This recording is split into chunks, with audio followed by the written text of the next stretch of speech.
Agad na nagpaabot ng buong suporta si Senator Christopher Bongo sa plano ni Vice President Sara Duterte na tumakbo bilang presidente sa 2028 eleksyon.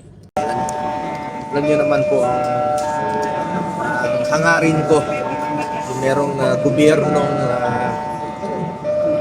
tapat at mamalasakit sa kapwa.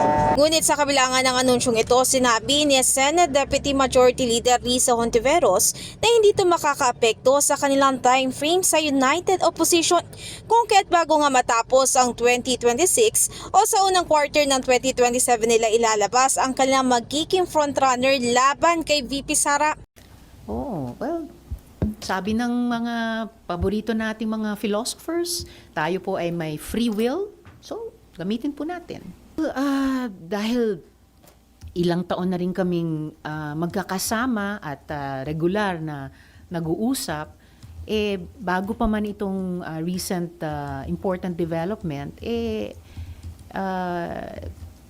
patuloy yung pag-level off namin, pagkakasundo kung ano yung aming mga requirements or qualifications na hahanapin sa aming hanay. Hindi po nagbabago yon. Sa kabilang banda nang subukan tanungin ng Senate media si Senadora Amy Marcos ngayong hapon kung handa pa siyang maging Vice President ni VP Sara, ay tumanggi itong magsilita pero gate niya ay nakakabuti sa publiko ang naturang deklarasyon. Maganda yan kasi nabibigyan ng pag-asa ang lahat ng tao dahil napakahirap ng panahon, ang gulo-gulo ng gobyerno, napaka-corrupt, wala pa rin charge, talagang ang tao galit na at naghihirap.